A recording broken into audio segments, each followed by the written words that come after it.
जय श्री कृष्णा दोस्तों, राधे राधे। श्री कृष्ण जन्माष्टमी के दिन आधी रात को डंठल वाला खीरा क्यों काटा जाता है? कृष्ण जन्म का खीरे से क्या है संबंध? और खीरे से भगवान श्री कृष्ण का जन्म कैसे करवाया जाता है? हिंदू धर्म में श्री कृष्ण जन्माष्टमी का बहुत बड़ा महत्व माना गया है। इस साल श्री कृष्ण जन्माष्टमी 16 अगस्त को मनाई जा रही है। बता दें कि श्री कृष्ण का जन्म रोहिणी नक्षत्र में मध्य रात्रि में होने की वजह से कृष्ण जन्माष्टमी की पूजा भी रात को 12 बजे की जाती है। इस दिन श्री कृष्ण भक्त पूजा और व्रत रखकर अपने आराध्य को प्रसन्न करने की कोशिश करते हैं। और इस दिन एक खास चीज़ होती है, खीरे को काटना। आधी रात को खीरे को काटा जाता है, क्यों? आज की वीडियो में हम यही जानेंगे और सुनेंगे कृष्ण जन्माष्टमी व्रत पर सुनी जाने वाली कथा। कृष्ण जन्म का खीरे से संबंध, खीरे से भगवान श्री कृष्ण का जन्म कैसे करवाया जाता है, जैसे अब आप वीडियो में साथ साथ देखेंगे। तो दोस्तों, जन्माष्टमी की पूजा खीरा काटे बिना पूरी मानी ही नहीं जाती। क्या आप इसके पीछे का रहस्य जानते हैं? अगर नहीं तो हमारे साथ बने रहिए। दरअसल जिस बच्चे के जन्म के समय उसकी गर्भनाल काटी जाती है, उसी तरह जन्माष्टमी की रात खीरे का तना काटा जाता है। ये परंपरा श्री कृष्ण के जन्म का प्रतीक मानी जाती है, जिसे कई जगह पर नल छेदन के नाम से भी जाना जाता है। कृष्ण जन्म पर डंठल वाला खीरा क्यों काटा जाता है? अक्सर कई बार लोग इस सवाल का जवाब नहीं दे पाते। अगर आप जानना चाहते हैं तो हमारे साथ बने रहिए और हमारी वीडियो को लाइक कर दीजिए। दोस्तों, जिस तरह बच्चे के जन्म के समय उसकी गर्भनाल को मां के गर्भ से काटकर अलग किया जाता है, ठीक उसी तरह हिंदू मान्यताओं के अनुसार डंठल वाले खीरे को भगवान श्री कृष्ण का गर्भनाल माना जाता है। और खीरे के डंठल को खीरे से अलग करना उसे श्री कृष्ण भगवान को माँ देवकी से अलग होने की रस्म के तौर पर मनाया जाता है। इस खीरे के डंठल को काटने की रस्म को नाल छेदन के नाम से जाना जाता है, जो कि रात को 12 बजे की जाती है। संतान प्राप्ति का आशीर्वाद है ये खीरा। खीरे का नाल छेदन करने के बाद श्री कृष्ण भगवान की आरती होती है। उसके बाद खीरे को भगवान श्री कृष्ण को अर्पित करके उसे प्रसाद के रूप में भक्तों में बांट दिया जाता है। खीरे को पवित्र फल माना गया है। जन्माष्टमी पर भगवान श्री कृष्ण को अर्पित करने से इससे शुभ फल मिलता है। धार्मिक मान्यताओं के अनुसार जिनके संतान नहीं है, उनको ये खीरा प्रसाद के रूप में मिलता है, तो उन्हें संतान प्राप्ति का आशीर्वाद मिलता है। तो दोस्तों, उम्मीद करती हूँ आपको इस बात की जानकारी समझ आ गई होगी कि क्यों हम खीरे का उपयोग श्री कृष्ण जन्माष्टमी की रात को कृष्ण जन्म कराने के लिए करते हैं। और अब सुनिए भगवान श्री कृष्ण जन्माष्टमी पर व्रत रखने पर सुनी जाने वाली कथा कि किस प्रकार देवकी माँ के गर्भ से भगवान श्री कृष्ण का जन्म हुआ। इस कथा के बिना अधूरा यह है आपका श्री कृष्ण जन्माष्टमी पर व्रत रखना। आप सभी श्रोताओं का दिन शुभ और मंगलमय हो। त्रेता युग के अंत और द्वापर युग की शुरुआत में, जब पाप अपने चरम पर था, अत्याचारी कंस ने धरती को भय और अन्याय से भर दिया था। हर ओर अधर्म का बोलबाला था और देवकी वासुदेव के जीवन पर भी संकट के बादल मंडरा रहे थे। कहते हैं भगवान स्वयं तब अवतरित होते हैं जब धरती का संतुलन बिगड़ जाता है। और उस समय भी यही चमत्कार हुआ जिसकी चर्चा आज भी और आगे भी युगों युगों तक होती रहेगी, अर्थात भगवान श्री कृष्ण का जन्म। लेकिन क्या आप जानते हैं कि वासुदेव और देवकी के जो भगवान श्री कृष्ण से पहले 6 पुत्र हुए थे, जिन्हें कंस ने मार डाला था, और उनके 7वें पुत्र के साथ क्या घटना घटी, वह रहस्यमय घटना जिसने भगवान श्री कृष्ण के अवतार की राह तैयार की। आज हम आपको ले चलते हैं कारागार की अंधेरी कोठरी से लेकर यमुना के उफनते जल तक, और दिखाएंगे कैसे कान्हा ने धरती पर कदम रखा। ये कथा है भगवान श्री कृष्ण के अद्भुत जन्म की और वासुदेव के 7वें पुत्र के रहस्य की।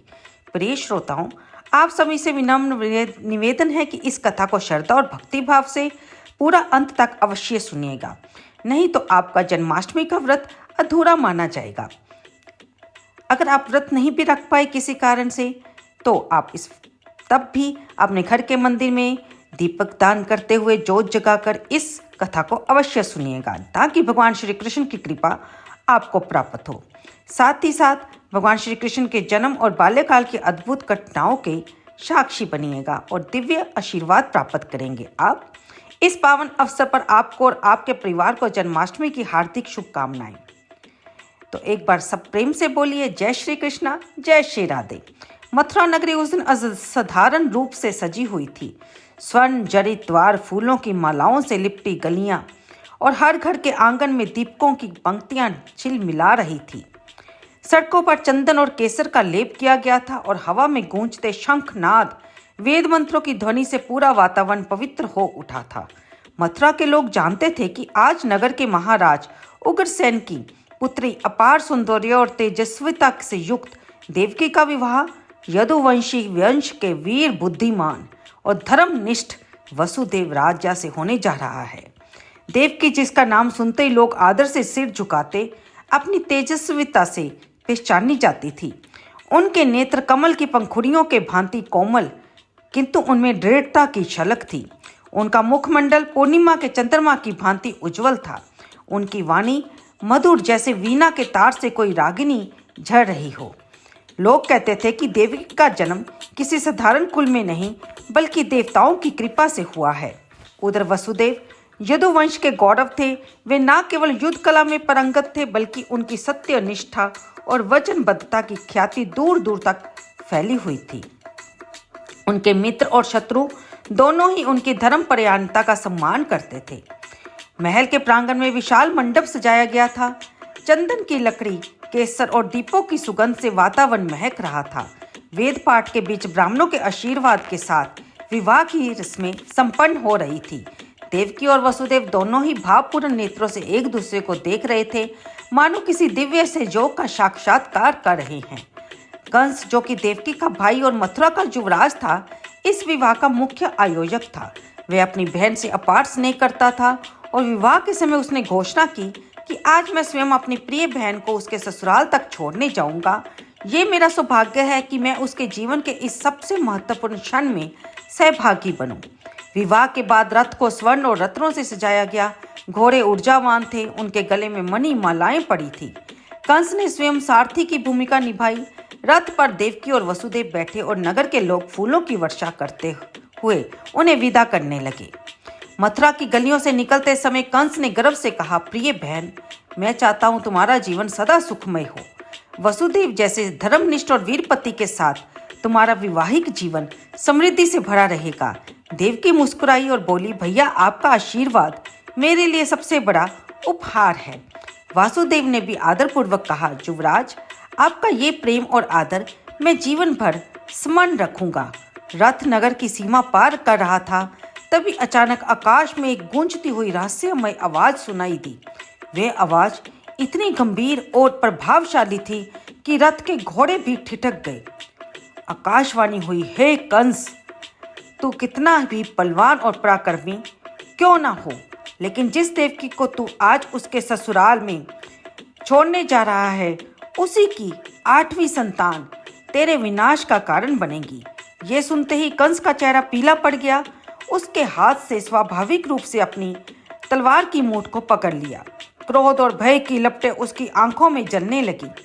कंस ने कठोर स्वर में कहा कि यदि इस स्त्री के गर्भ से जन्मा पुत्र मेरी मृत्यु का कारण बनेगा, तो क्यों न मैं इसी क्षण इस स्त्री को हुई मार दूं। मैं इसका विनाश कर दूंगा, इसे खत्म कर दूंगा। तब ना ये होगी, ना इसका पुत्र होगा। ये कहते हुए उसने जैसे ही तलवार खींची और देवकी की ओर बढ़ा, ये देखकर देवकी भय से कांप उठी। परंतु वासुदेव शांत स्वर में बोले, कंस, इसमें देवकी का क्या दोष? ये तो उसके गर्भ से उत्पन्न होने वाली संतान का है, जो तेरा विनाश करेगा। मैं तुझे वचन देता हूँ कि देवकी की जितनी भी संतान होगी, मैं उसे जन्म के तुरंत बाद तेरे हाथों में सौंप दूंगा। कंस ठिठका, क्योंकि वह जानता था कि वसुदेव वचन के पक्के हैं। उसने तलवार नीचे कर दी, पर उसकी आंखों में अविश्वास अब भी था। उसने कहा, वासुदेव, मैं तेरे वचन को मान रखूंगा, लेकिन तुम दोनों को अब मथुरा के कारागार में बंदी बनाकर रखूंगा, ताकि कोई भी संतान मेरी नज़र से बचकर ना निकल सके। फिर क्या था, अब ससुराल की ओर नहीं, बल्कि मथुरा महल के कारागार की ओर सभी मुड़ गए। नगरवासी स्तब्ध थे, क्योंकि उन्हें कुछ समझ नहीं आ पा रहा था। वे मन ही मन विचार करने लगे कि अभी अभी हुए इस परिवर्तन का कारण क्या है। महल के अंधेरे, गीले और ठंडे कारागार में वासुदेव और देवकी को बंद कर दिया गया। उसी दिन से उनकी जीवन गाथा दुख में डूब गई। बाहर मथुरा की गलियां फिर से चहल पहल में डूब गई, लेकिन उस कारागार में आने वाले वर्षों के लिए केवल अंधकार, प्रतीक्षा और भय का वास था। मथुरा का वह कारागार अंधकार, नमी और ठंड से भरा हुआ था, जहाँ पर देवकी और वसुदेव को बंद कर दिया गया था। उसी दिन से उनकी जीवन यात्रा ने एक कठोर मोड़ ले लिया था। बाहर से ऊंची ऊंची दीवारें, लोहे के विशाल दरवाजे और हर ओर पहरेदार तैनात थे, लेकिन भीतर देवकी के हृदय में अभी भी विवाह का जीवन अर्थात वह मंगलमय वातावरण और अपने पति के साथ बिताने का सपना उन्हें विचलित कर रहा था। और जब कि अब वह सपना लोहे की जंजीरों में कैद हो चुका था। वसुदेव देवकी को साहस देने के लिए कहते कि देवकी धैर्य रखो, समय चाहे कितना भी कठिन क्यों ना हो, धर्म और सत्य की जीत अवश्य होगी। समय बीता, देवकी गर्भवती हुई। ये पहला गर्भ था। दोनों के मन में प्रसन्नता भी थी और भय भी। खुशी इस बात की थी कि वे दोनों माता पिता बनने वाले हैं, और दुख इस बात का था कि जन्म लेते ही इस बच्चे को कंस के हाथों सौंपना पड़ेगा, क्योंकि वसुदेव ने कंस को वचन दिया था। समय बीतता गया, पुत्र का जन्म हुआ। वह एक तेजस्वी शिशु था। उसकी कोमल मुस्कान, मासूम आंखों में भविष्य का उजाला झलक रहा था। देवकी ने उसे अपनी बाहों में लिया और उसके नेत्रों से आंसू बह निकले, क्योंकि उसे ये पता था कि ये खुशी कुछ क्षण की है। वासुदेव ने भी दृढ़ मन से शिशु को उठाया और कंस के पास ले गए। कंस अपने सिंहासन पर बैठा था। उसकी आंखों में संशय और क्रूरता की चमक थी। वसुदेव ने कहा, युवराज, मैंने आपको वचन दिया था, लीजिए, ये आपकी अमानत है। कंस ने पहले तो शिशु को देखा, फिर एक धीमी हंसी के साथ कहा, आकाशवाणी ने तो 8वें पुत्र की बात कही थी। ये पहला है, मुझे इससे कोई भय नहीं है। लेकिन ऐसा कहते कहते उसका चेहरा कठोर हो गया। क्यों जोखिम लूं? अगर ये जीवित रहा तो भविष्य में ये मेरे लिए खतरा बन सकता है। ये कहकर उसने निर्दयता से शिशु को उठाया और पत्थर पर पटक दिया। दोस्तों, कहीं कहीं पर यह भी आता है कि जब कंस ने पहले पुत्र को छोड़ दिया, तब नारद जी कंस के पास आए और उसे एक फूल के जरिए बताया कि फूल की पहली पंखुड़ी और 8वीं पंखुड़ी में हमें कोई अंतर जान नहीं पड़ता। अगर हम फूल की एक एक पंखुड़ी तोड़ते हैं तो हमें नहीं पता उसमें से पहली कौन सी है और 8वीं कौन सी है। इसी प्रकार विष्णु तो छलिया है, वह पहले पुत्र के रूप में भी आ सकता है।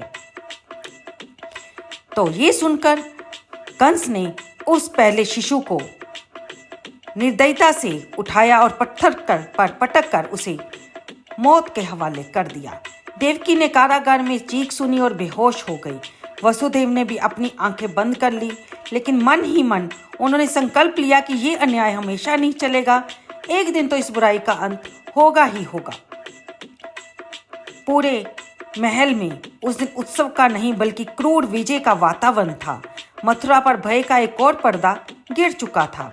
पहले पुत्र के बाद कारागार में सन्नाटा और भय छा गया। देवकी का हृदय टूट गया था।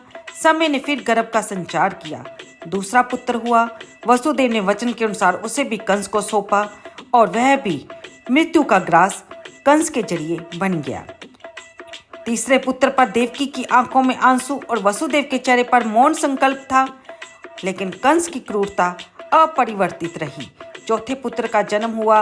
महल के सैनिक आए, उसे भी कंस के सामने ले गए। कंस ने हंसते हुए फिर वही निर्दयता दोहराई, यानी कि उस पुत्र को भी मौत के हवाले कर दिया। पांचवें और छठे पुत्र का भी यही भाग्य रहा। हर जन्म मथुरा के इस कारागार में आशा और भय के बीच आरंभ होता और कंस के हाथों अंत पाता। देवकी की हर बार मातृत्व सुख पाने से पहले ही शोक में डूब जाती। वसुदेव के अंदर भीतर की पीड़ा को वह निगलते और मौन रहकर प्रतीक्षा करते कि एक दिन ये अन्याय अवश्य समाप्त होगा। इस क्रम में मथुरा का आकाश जैसे और भी भारी हो गया था। कंस की निर्दयता पूरे नगर में भय का पर्याय बन चुकी थी। 6 पुत्रों के वध के बाद देवकी वसुदेव के मन में प्रश्न था कि निर्दोष शिष्यों के साथ ऐसा क्यों हुआ, उनके भाग्य ऐसा क्यों बना। एक रात कारागार में नारद मुनि प्रकट हुए तो वसुदेव ने इसका कारण।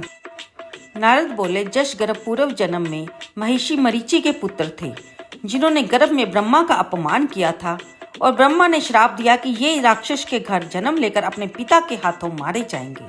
श्राप के कारण ये देवकी के गर्भ में आए और कंस के हाथों मारे गए। ये ईश्वरीय योजना का हिस्सा था जिससे कंस का पाप बढ़े और भगवान के अवतार का समय निकट आए। नारद ने बताया कि 7वां गर्भ सुरक्षित होगा और 8वें में स्वयं नारायण अवतरित होंगे। ये सुनकर वसुदेव और देवकी ने धैर्य और संकल्प धारण किया। मथुरा के कारागार में समय धीमी गति से बढ़ रहा था। 6 पुत्रों का वध हो चुका था और देवकी अब फिर से गर्भवती थी। ये 7वां गर्भ था। इस बार वसुदेव के हृदय में भय के साथ साथ एक विचित्र आशा भी थी, क्योंकि उन्हें नारद मुनि के शब्द याद थे कि 7वां गर्भ सुरक्षित स्थानांतरित होगा। देवकी के गर्भ में जो शिशु पल रहा था वह वास्तव में शेषनाग के अवतार श्री बलराम जी थे। भगवान विष्णु के ही अंश पृथ्वी पर उनके आगमन का उद्देश्य था। आने वाले कृष्ण अवतार के सहचर और सहायक बनना। एक रात्रि जब कारागार में सन्नाटा था, पहरेदार सो गए, वहां पर एक दिव्य आभा प्रकट हुई। ये योग माया थी, भगवान विष्णु की लीला शक्ति। उन्होंने कारागार में प्रवेश किया और देवकी के गर्भ को हल्के से स्पर्श किया। उस समय एक अद्भुत घटना घटी। गर्भ में स्थित शिशु अदृश्य हो गया और दिव्य प्रकाश के साथ वह गोकुल में स्थानांतरित हो गया। गोकुल में वसुदेव की दूसरी पत्नी रोहिणी उस समय नंद बाबा के घर में रह रही थी। वह जशोदा के घर के निकट रहती थी। वहां का वातावरण शांत और सुरक्षित था। जोग माया ने गर्भ को रोहिणी के गर्भ में स्थापित कर दिया। ये सब इतनी सहजता से हुआ कि पहरेदारों को भी पता नहीं चला और कंस को तो पता लगने का कोई सवाल ही नहीं था। सबने ये सोचा कि कंस के डर से देवकी का 7वां गर्भ अपने आप ही नष्ट हो गया है, यानी कि गर्भपात हो गया है। कंस को लगा शायद किसी अलौकिक कारण से ये गर्भ नष्ट हो गया है। उसने राहत की सांस ली, पर उसे ये आभास नहीं हुआ कि यह गर्भ तो सुरक्षित रूप से गोकुल में पहुंच चुका है।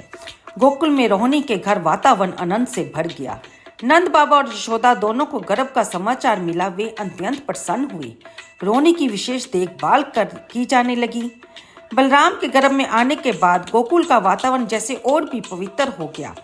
बच्चों की घंटियों की मधुर ध्वनि, बांसुरी की धुन की तान इस आने वाले शिशु का स्वागत करती सी लग रही थी। बलराम का ये गर्भ स्थानांतरण केवल एक रहस्यमय घटना नहीं थी, बल्कि ईश्वरीय योजना का महत्वपूर्ण चरण था, क्योंकि बलराम भविष्य में भगवान श्री कृष्ण के जीवन के हर चरण में उनके साथ खड़े होंगे, चाहे वह गोकुल की बाल लीलाएं हो या फिर वृंदावन की गोचर लीलाएं या फिर महाभारत का युद्ध। इस प्रकार 7वें गर्भ का मथुरा से गोकुल पहुंच जाना भगवान की माया और योजना का अद्वितीय उदाहरण बना। कारागार में देवकी वसुदेव को भले ही गर्भपात का शौक हुआ, परंतु उन्हें यह भीतर से आभास था कि ये सब किसी बड़े कारण के लिए हो रहा है। 6 पुत्रों का वध और 7वें का गर्भपात। मथुरा के कारागार में देवकी अब 8वें गर्भ से गर्भवती थी। ये वही गर्भ था जिसकी भविष्यवाणी आकाशवाणी में देवकी के विवाह के दिन कर दी गई थी। देवकी का 8वां पुत्र तुम्हारी मृत्यु का कारण बनेगा। इस बार कंस और भी ज्यादा चौकन्ना था, सतर्क था। उसने कारागार की पहरेदारी दोगुनी कर दी। सैनिक दिन रात गश्त करने लगे, जहां तक कि कारागार के बाहर और भीतर तलवारबंद रक्षक तैनात कर दिए गए। देवकी के आहार, जल और विश्राम तक की निगरानी होने लगी। कंस को ये नहीं पता था कि यह गर्भ कोई सामान्य शिशु का नहीं, बल्कि स्वयं भगवान श्री विष्णु अवतार ले रहे हैं, जो धर्म की स्थापना और अधर्म के विनाश के लिए अवतरित हो रहे हैं। पृथ्वी पर अधर्म बढ़ चुका था। कंस, जरासंध, शिशुपाल और अन्य दुष्ट राजाओं ने प्रजा का जीना दुर्भर कर दिया था। साधु संतों का अपमान हो रहा था। यज्ञ की वेदियां अपवित्र हो रही थी। वेदों का स्वाध्याय लगभग समाप्त हो रहा था। ऐसे समय में पृथ्वी माता ने गौ के रूप में जाकर देवताओं के साथ ब्रह्मा के पास जाकर विनती की, प्रभु मेरे ऊपर पापियों का बोझ बढ़ चुका है, मुझे रक्षा चाहिए। ब्रह्मा उन्हें लेकर क्षीर सागर में गए, जहां भगवान श्री विष्णु शेषनाग पर विराजमान थे।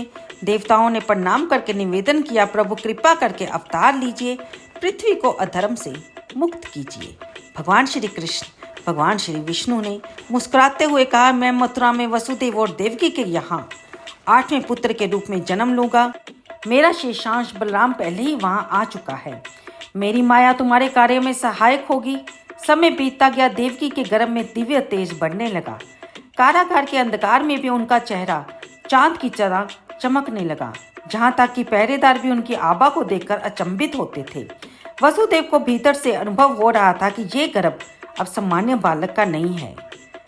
तो वह भाग्यशाली रात्रि आई, भादो मास की अष्टमी, रोहिणी नक्षत्र का समय। आकाश में बादल गरज रहे थे, जमुना लहरों से उमड़ रही थी। मध्य रात्रि का समय हुआ और कारागार में दिव्य प्रकाश छा गया। देवकी का गर्भ अचानक अद्भुत आभास से भर गया। शिशु का जन्म हुआ। 4 भुजाओं वाले शंख, चक्र, गदा और पद्म धारण किए हुए पीतांबर पहने, वक्ष शतल पर श्री और कौस्तुभ मणि सुशोभित, मस्तक पर मुकुट और कानों में कुंडल, ये स्वयं भगवान विष्णु थे, जो कि भगवान श्री कृष्ण के रूप में जन्म लिए थे।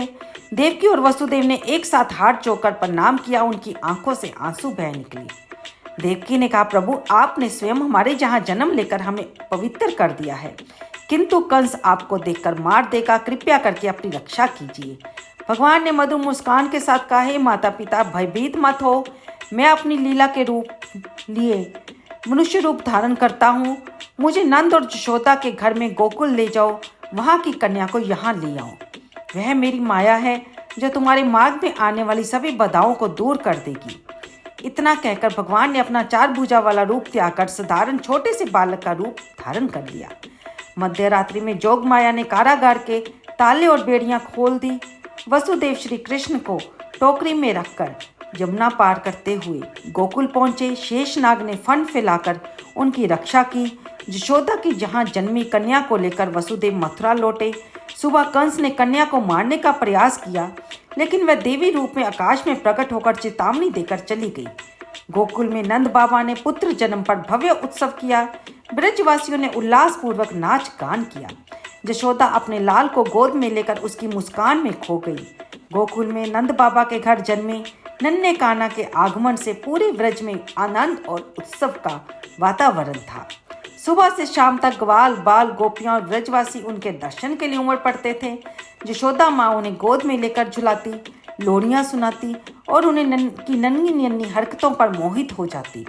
कान्हा की आंखों की मासूम चमक, होठों की हल्की मुस्कान, गालों के गड्ढे हर किसी का मन मोह लेते थे। लेकिन मथुरा में कंस का मन चैन से नहीं था। देवी जोग माया द्वारा दी गई चेतावनी ने उसके भीतर भय भर दिया था। उसने सोचा, कहीं ये 8वां पुत्र गोकुल में तो नहीं। उसने अपने गुप्तचरों और राक्षस सेवकों को आदेश दिया कि गोकुल और आसपास के गांवों में जाकर हर नवजात बालक को नष्ट कर दे। सबसे पहले उसने पूतना नामक राक्षसी को भेजा। पूतना का रूप मोहक था। वह सुंदरी के रूप में गोकुल पहुंची। अपने सपनों पर विष लगाकर बच्चों को दूध पिलाने के बहाने मारने का इरादा रखती थी। जब नंद भवन पहुंची, यशोदा और रोहिणी किसी काम में लगी थी। पूतना ने कान्हा को गोद में उठाया, दूध पिलाने लगी, लेकिन कान्हा ने अपने छोटे छोटे होठों से ऐसा अमृत विष का मिश्रण पिया कि उसकी प्राण शक्ति ही खींच ली। पूतना अपने विशाल राक्षसी रूप में छटपटाकर प्राण छोड़ बैठी। ब्रजवासी चौंक गए। नंद बाबा ने ब्राह्मणों से विधिवत पूतना का अंतिम संस्कार करवाया, क्योंकि उसने भगवान को दूध पिलाया था।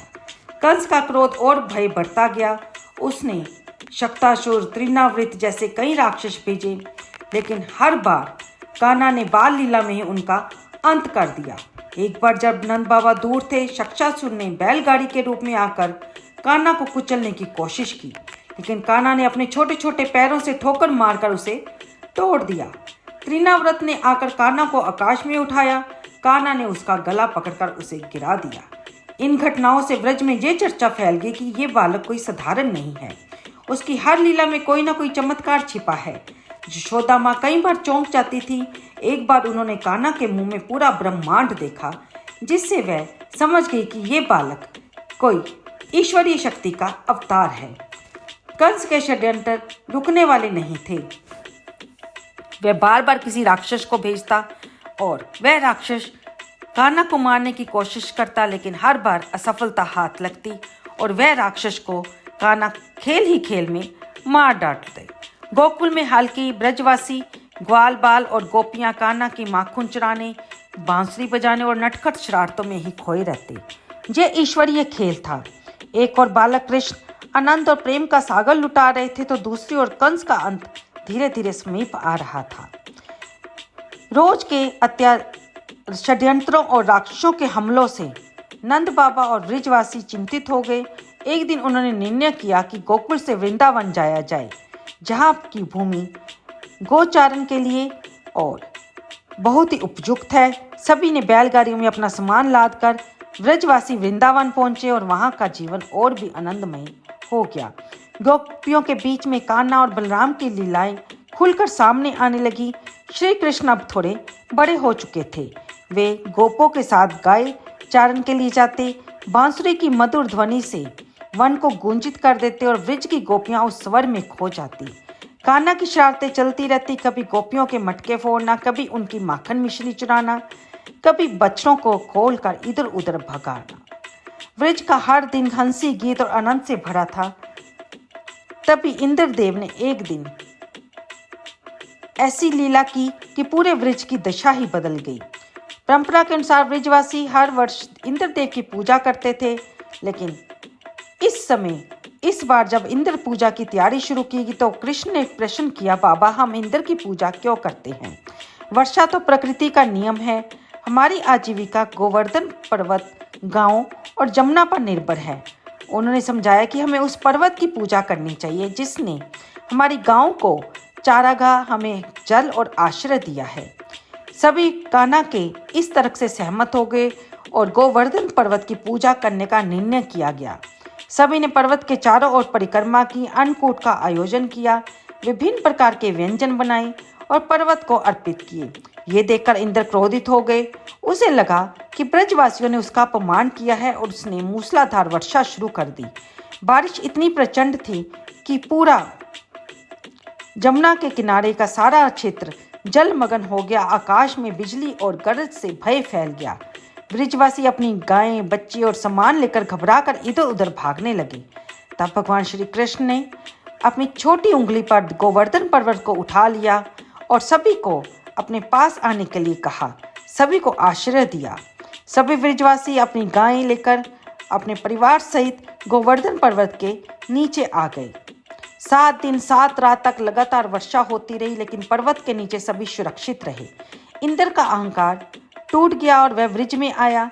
भगवान श्री कृष्ण से क्षमा मांगी क्योंकि वह जान चुका था कि ये श्री विष्णु नारायण हैं। तब श्री कृष्ण ने आशीर्वाद दिया और कहा, देवताओं को अहंकार नहीं करना चाहिए, उनका कार्य तो लोक कल्याण के लिए है। इसके बाद ब्रिजवासी और भी अधिक श्रद्धा और प्रेम से कान्हा की पूजा करने लगे, क्योंकि वे अब समझ चुके थे कि ये बालक कोई साधारण नहीं है बल्कि स्वयं परमेश्वर है। गोवर्धन लीला के बाद कंस ने अक्रूर को वृंदावन भेजकर कृष्ण और बलराम को धनुष्य यज्ञ के बहाने मथुरा बुलाया और वे मथुरा गए। यशोदा माँ और गोपियों ने विरह में आंसू बहाए तो भगवान श्री कृष्ण उन्हें वापस आने की कहकर मथुरा की ओर चल दिए। वहां पर मथुरा के वासियों ने उनका स्वागत फूल बरसाकर किया, जबकि कंस ने धनुष यज्ञ और मल्ल युद्ध में उन्हें मारने की योजना बना रखी थी, पर अब तो उसका अंत निकट था। मथुरा में धनुष यज्ञ का दिन आ पहुंचा। कंस के महल में चारों ओर सजे मंच, हथियार और भीड़ का शोर गूंज रहा था। नगर के सभी लोग इस अद्भुत आयोजन को देखने के लिए इकट्ठे हुए थे। कंस ने पहले ही आदेश दिया था कि कृष्ण और बलराम को विभिन्न बाधाओं से गुजरना होगा, धनुष तोड़ना, मल्ल युद्ध लड़ना और अंत में उसे वध करने के लिए कंस तैयार था। सुबह होते ही अक्रूर जी ने कृष्ण और बलराम को लेकर यज्ञ स्थल की ओर प्रस्थान किया। रास्ते में लोग उनके दर्शन को आतुर थे। महिलाएं अपनी छतों से उनकी आरती उतारती, बच्चे उनके नाम के जयकारे लगाते। जब वे यज्ञ स्थल पर पहुंचे तो विशाल धनुष उनके आंखों के सामने था। ये इंद्र का विशाल धनुष था जिसे देखने से ही लोग भयभीत हो जाते थे। भगवान श्री कृष्ण ने बिना कुछ समय गवाए आगे बढ़कर धनुष को उठाया और खेल ही खेल में उसे बीच से तोड़ दिया। भीड़ में आश्चर्य और उत्साह की लहर फैल गई। कंस के सैनिकों ने पकड़ने की कोशिश की, लेकिन सभी परास्त हो गए। इसके बाद आई मल्ल युद्ध की बारी, जिसमें बलराम ने मुष्टिक से मुकाबला करके उसे मौत के घाट उतार दिया। श्री कृष्ण ने चूट से युद्ध किया, कई पैतरे बदले, कई दाव लगाए और अंत में अपने चक्रवात कौशल से उसे परास्त कर दिया। अब कंस का भय और क्रोध चरम पर था। वह सिंहासन से उठ खड़ा हुआ और कृष्ण को अपमानित करने लगा।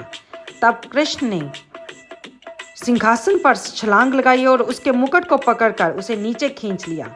कुछ ही क्षणों में भगवान श्री कृष्ण ने कंस का अंत कर दिया, जिससे मथुरा के वासियों में फैला हुआ भय समाप्त हो गया। वे खुशी से झूम उठे। भगवान श्री कृष्ण ने राजा उग्रसेन को, अपने माता पिता वसुदेव और देवकी को कारागार से मुक्त कराया और राजा उग्रसेन को मथुरा का राज्य सौंप दिया। उस रात मथुरा में दीप जलाए गए, महलों और गलियों में फूलों की वर्षा हुई। सभी ने कृष्ण बलराम के लिए आभार व्यक्त किया। अक्रूर ने भी संतोष महसूस किया कि उनका उद्देश्य पूरा हुआ, धर्म की रक्षा हुई और अत्याचार का अंत हुआ। तो दोस्तों, ये थी हमारी श्री कृष्ण जन्माष्टमी पर व्रत पर सुनने जाने वाली कथा, भगवान श्री कृष्ण के जन्म की सुंदर गाथा। आप भी इसे सुनिए और दूसरों को भी सुनाइए। वीडियो अच्छी लगी हो तो लाइक कीजिए, कमेंट बॉक्स में जय श्री कृष्ण, जय श्री राधे लिखकर अपनी हाजिरी अवश्य लगाइए। तो चलते हैं दोस्तों, अगली वीडियो में फिर मिलेंगे। आप सबको श्री कृष्ण जन्माष्टमी की और स्वतंत्रता दिवस की बहुत बहुत बधाई हो।